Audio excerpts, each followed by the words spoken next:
Have you ever looked at a flickering candle and felt a strange, primal fear of the shadows it creates? We think of light as a gift, a protector against the unknown. But what if that light demanded a price? What if every hour of borrowed brightness cost you a piece of your own physical form?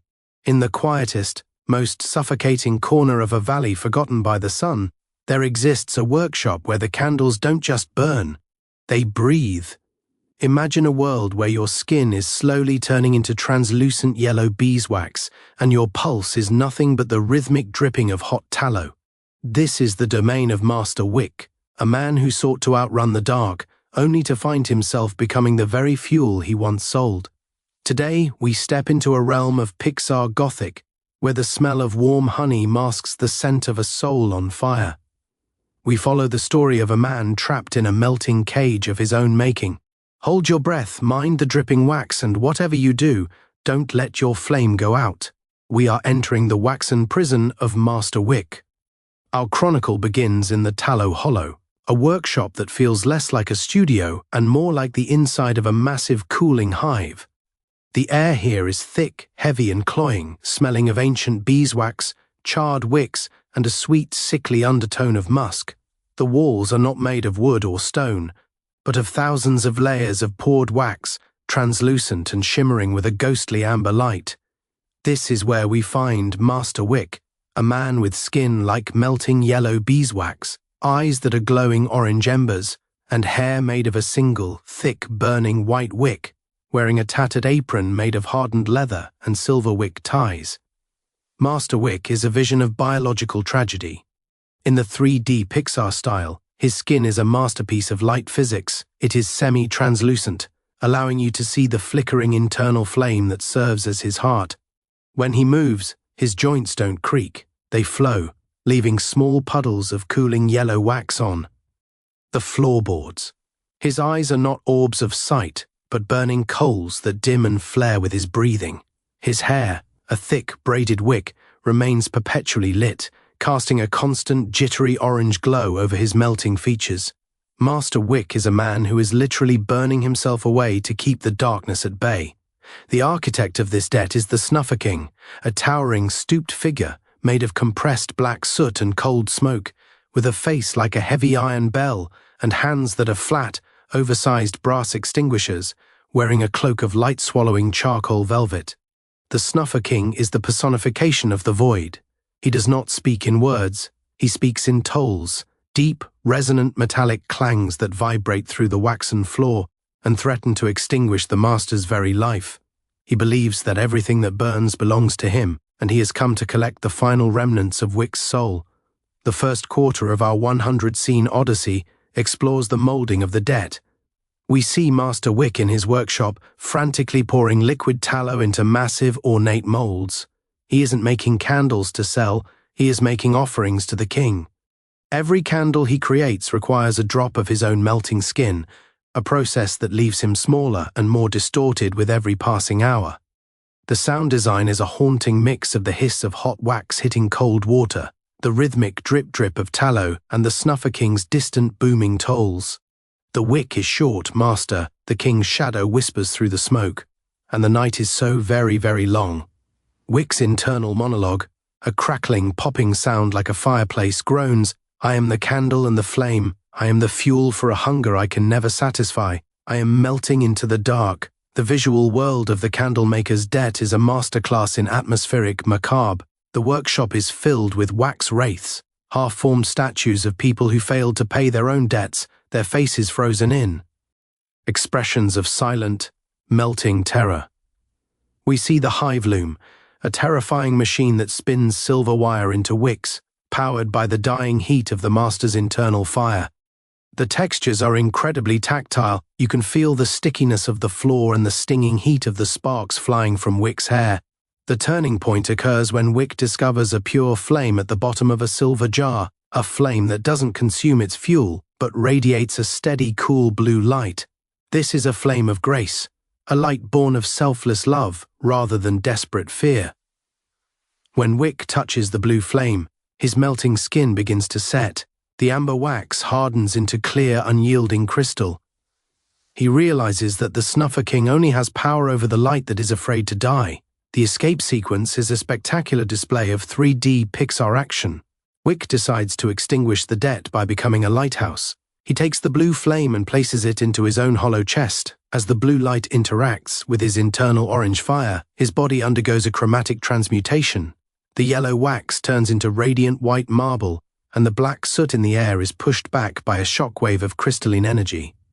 The blinding of the void begins. As the Snuffer King lunges with his brass extinguisher hands, Wick doesn't run. He stands his ground and flares. The 3D textures of the white light are blinding, cutting through the charcoal velvet of the king's cloak like a hot knife through butter. In a grand cinematic sequence, the waxen cathedral begins to demelt. The sagging walls straighten into pillars of light, and the wax wraiths are released from their stony prisons, their features returning to human warmth. Wick faces the Snuffer King at the center of the tallow hollow. The king has transformed into a massive vortex of cold smoke and iron shards, a soot storm that tries to swallow the master whole. But Wick has learned the secret of the eternal Wick. He realizes that the only way to defeat the dark is to be a light that doesn't fear the end. He reaches into the vortex and grabs the iron bell face of the king. The heat of the blue flame turns the iron into liquid gold. The climax is a moment of profound illumination. As the iron melts, the Snuffer King is revealed to be nothing but a hollow suit of armor, powered by Wick's own fear. With the fear gone, the king evaporates into a cloud of harmless white steam that smells of jasmine. The tallow hollow is no longer a prison. It is a sanctuary of the steady flame. The final third of our 100 scenes shows the rebirth of the valley. The sun has finally returned, but it is a new kind of sun, one that is fueled by the hope of the people rather than their debt. The village, once a place of flickering, fearful candles, is now a city of lamps of life. Master Wick is no longer a melting monster. He is the guardian of the hearth. His skin is a healthy, glowing bronze, and his hair is no longer a burning wick, but a crown of golden sunlight. We see the legacy of the waxen prison. The old molds have been turned into bells for the children to ring, and the silver wicks have been used to weave the sails for the valley's new fleet of airships. The narration dwells on the philosophy of the sacred burn. We see Wick sitting by a real wooden fire, no longer afraid of the shadows. A light is not a debt to be paid, the narrator whispers. It is a story to be told. The master didn't find the light by running from the dark. He found it by becoming the warmth that the dark could not contain. The narrative concludes with a cosmic view. The constellation of the Wick is seen in the night sky, a pattern of stars that looks like a man holding a torch aloft. The melting yellow wax of Wick's past has become the golden dust of the nebulae, a reminder that even the most tragic transformation can lead to a more brilliant existence. The story of the candlemaker's debt has come to a close, but the glow of the steady flame goes on forever. As the final scenes play out, we see a single unlit candle lying on a child's windowsill. The child doesn't light it with fear, they light it with a smile, and the flame burns with a steady blue-white grace. The darkness is no longer a predator, it is simply a canvas for the light. Master Wick looks at the camera, his orange eyes now a soft human brown, full of the wisdom of the fire. He has found his peace, and he will never melt again. His debt was his journey, and his light is his legacy. The journey through the 100 scenes of the waxen prison is a journey of reclaiming your form from the things that consume you. Master Wick showed us that you are more than the fuel you provide for others. You are the flame itself, beautiful, fierce, and free. The story ends where it began, with a flicker, but now, instead of a warning, it is a welcome. Master Wick's journey is a powerful reminder that the things we think are consuming us are often the very things that can ignite our true potential. If you've ever felt like you were melting under the pressure of your own life, I hope Wick's steady flame showed you that you have a blue light inside you that the darkness cannot touch. You are not a debt to be snuffed out. You are a light that was meant to shine. If this deep dive into the candlemaker's debt and the waxen prison resonated with your soul, or if you were captivated by the 3D Pixar Gothic world we've built, then stay with us as we continue to explore the mysteries of the human spirit. Hit that subscribe button right now and turn on the notification bell to ensure you are the first to witness our next descent into the macabre and the miraculous. Next time, we're heading to the Iron Lung Industrial Ward to face the heartless toymaker, and you won't want to miss a single click of that clockwork cruelty. Leave a comment below and tell us, what's one shadow in your life that you've turned into a light?